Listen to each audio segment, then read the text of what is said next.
Pensamos en los pioneros de la informática. Nos suelen venir a la cabeza a ingenieros, matemáticos, pero la historia que vamos a desgranar hoy es la de la mujer que le metió un alma de poetas a las máquinas, Ada Lovelace. Su vida fue, literalmente, un choque entre dos mundos opuestos, y de esa colisión nació una de las ideas más revolucionarias que existen.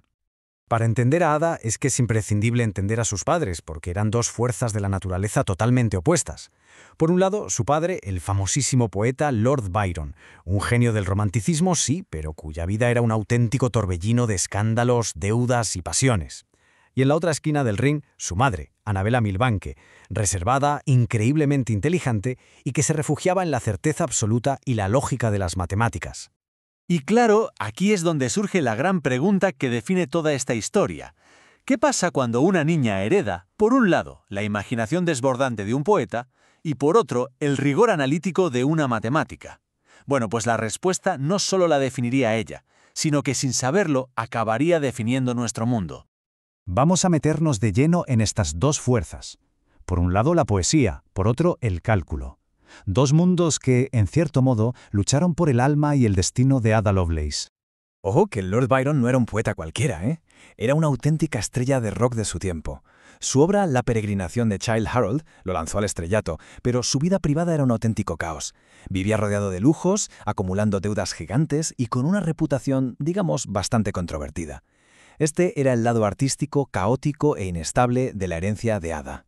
Y justo en el polo opuesto estaba Annabella, una mujer de una inteligencia fuera de serie y una disciplina de hierro. Para ella, las matemáticas no eran solo un campo de estudio, eran su refugio, su santuario, un mundo de orden y de lógica. Vamos, todo lo contrario al caos emocional que representaba Byron. Y este fue el mundo que intentó imponerle a su hija. Vale, con este panorama, ¿cómo fue la infancia de Ada? Pues, en resumen, un experimento.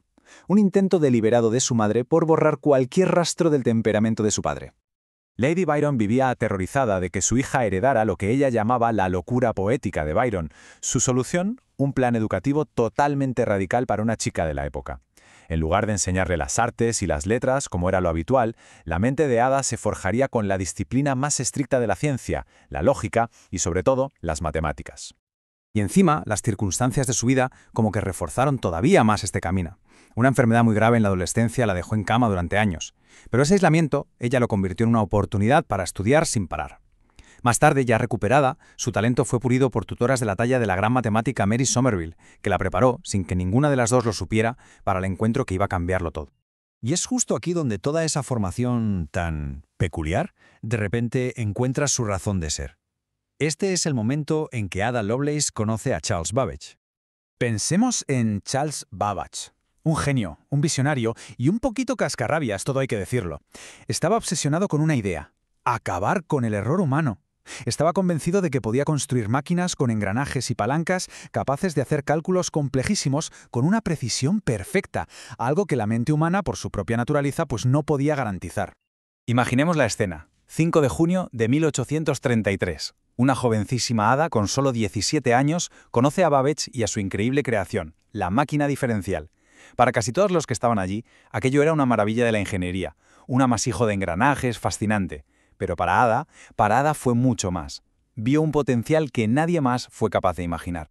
Y es justo en este momento donde vemos cómo todo encaja, ¿no? El legado de sus padres, por fin, da su fruto.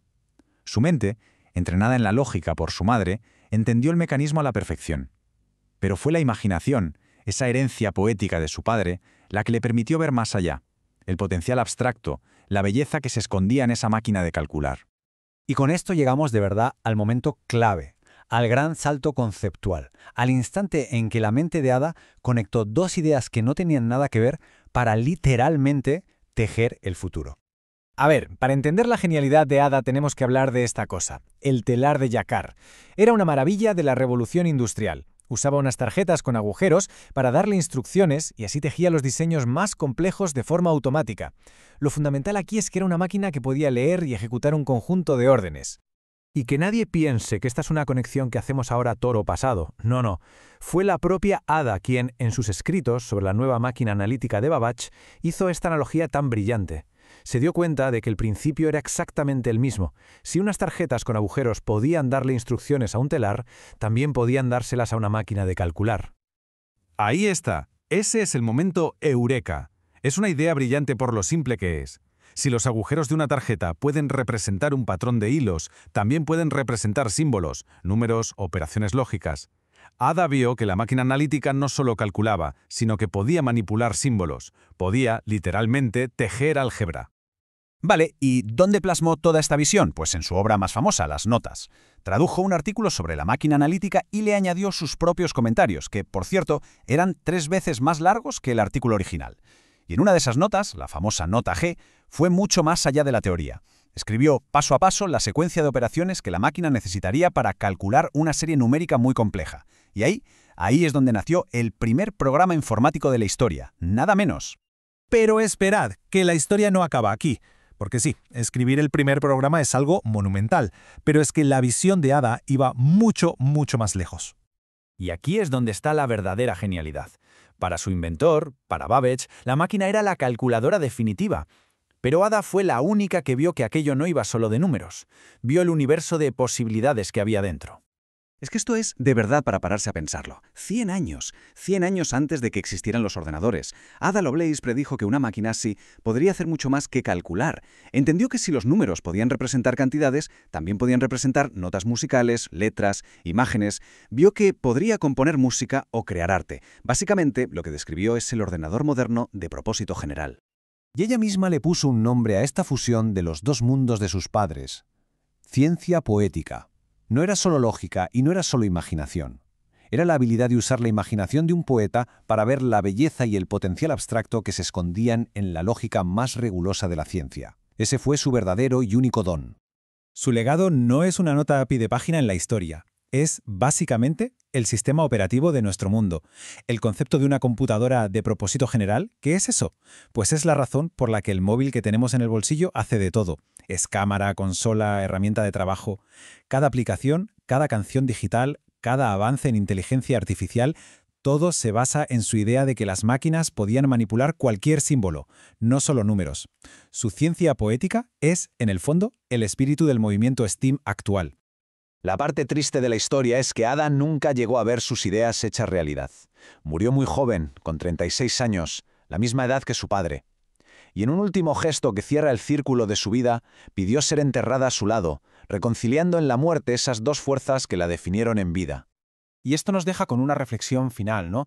Hoy en día, cuando vemos que una inteligencia artificial compone música o crea una obra de arte, no estamos viendo algo totalmente nuevo. Quizás, solo ahora, casi 200 años después, estamos empezando a estar a la altura de la increíble visión que tuvo la hija de un poeta.